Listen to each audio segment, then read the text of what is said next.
बहनों को रोजगार के तरफ लेके जाएं। और मैंने ये सोचा कि जब मैं नगर पालिका अध्यक्ष के रूप में चुनी जाती हूँ तो एक सखी बाजार के रूप में हम कियोस्क दुकानें उनको उपलब्ध। नमस्कार, मैं सुदीप पंचमैया।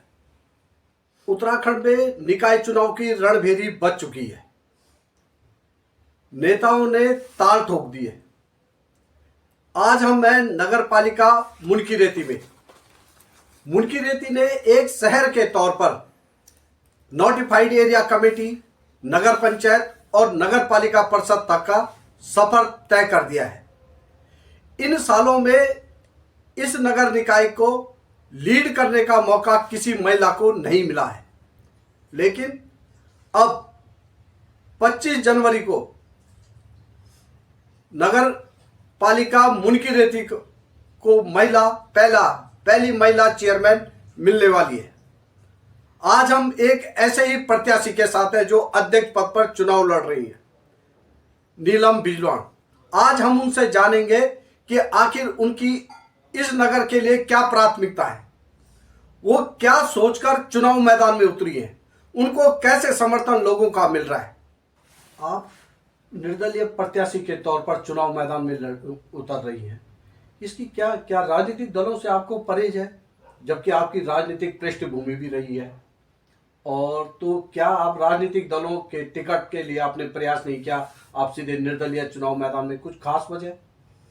हाँ, मैं निर्दलीय प्रत्याशी के तौर पे नगर पालिका मुनकीरेती में मैंने ताल ठोकी है और मैं दलगत राजनीति से ऊपर उठकर काम करना चाहती हूँ। इसलिए मैं किसी राजनीति परहेज तो नहीं है, पर वो स्वच्छंद कार्य पार्टियों में नहीं होते हैं जो एक निर्दलीय प्रत्याशी कर सकते हैं। अगर किसी कार्य करने की इच्छा शक्ति है तो निर्दलीय ज़्यादा बेटर काम कर सकते हैं, मुझे ऐसा लगता है। नीलम जी, जब हम क्षेत्र में घूमे तो हमें ये मिला कि भाई आप महिलाओं के बीच आपने अच्छा काम किया है और महिलाओं के बीच आप काफ़ी लोकप्रिय भी हैं। आप क्या करने वाली हो महिलाओं के लिए चुनाव जीतने के बाद? मैं धन्यवाद देती हूँ उन बहनों को, उन माताओं को। और मैं सामाजिक कार्यों के साथ जब मैं सक्रिय रही हूँ तो मैंने जो कुछ चीज़ों को मैंने देखा है कि यहाँ की जो हमारी माता बहनें हैं वो बहुत एक्टिव हैं, वो कुछ करना चाहती हैं और शायद उन पे घर का एक एक्स्ट्रा बोझ भी है।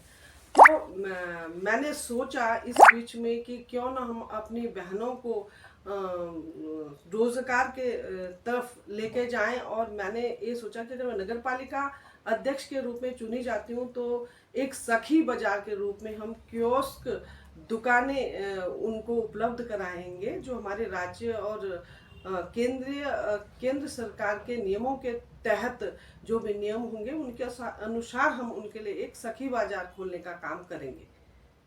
अब एक बात भी देखी जा रही है कि भाई मुनकीरेती नगर पालिका परिषद में युवाओं की भी काफ़ी तादाद है। युवाओं के लिए आप युवाओं का कैसा आप आह्वान करना चाहेंगी और उनके लिए आप अध्यक्ष बनने के बाद क्या करेंगे?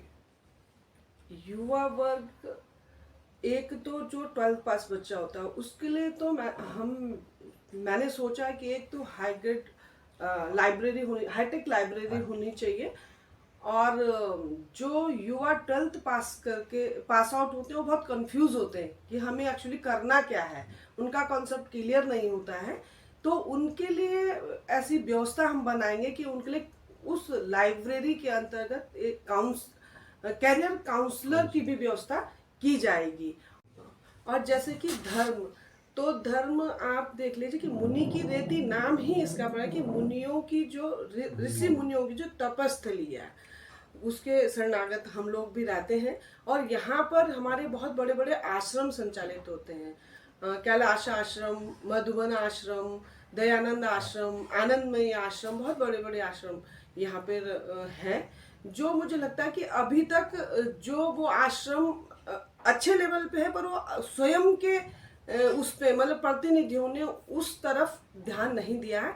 अगर हम लोग आपसी सामंजस्य बना के उस ओर अपना ध्यान केंद्रित करें तो हम युवाओं को उस अध्यात्म में भी कुछ रोजगार उपलब्ध करा सकते हैं और एक जो यहाँ का पर्यटक आता है तो उससे हम यहाँ से पर्यटन स्थल की जगह इससे हम धार्मिक स्थल भी बनाने की कोशिश करेंगे। और जो यात्री यहाँ पर आते हैं वो यहाँ से कुछ न कुछ धर्म का संदेश लेकर जाएं, जिससे हमारा यहाँ पर धर्म का झंडा भी लहराएगा।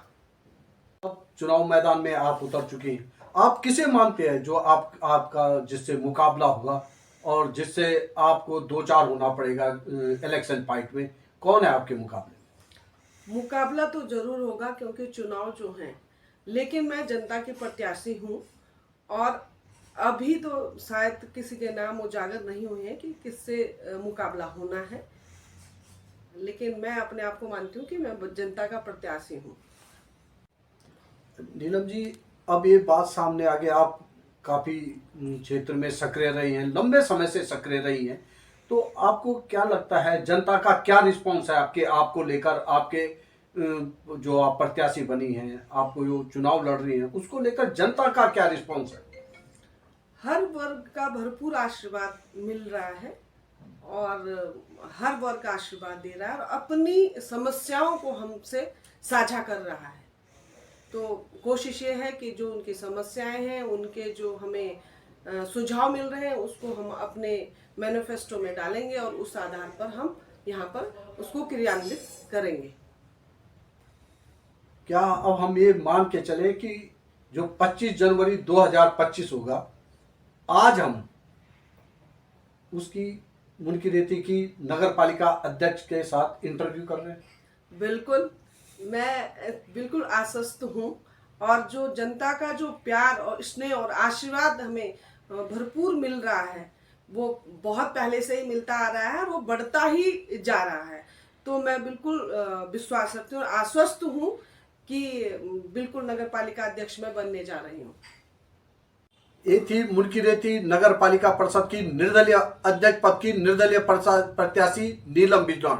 नीलम जी, आपको बहुत बहुत शुभकामनाएं, आप सफल हों अपने उद्देश्य में, ये हमारी बहुत बहुत शुभकामनाएं। धन्यवाद आपका, बहुत बहुत धन्यवाद।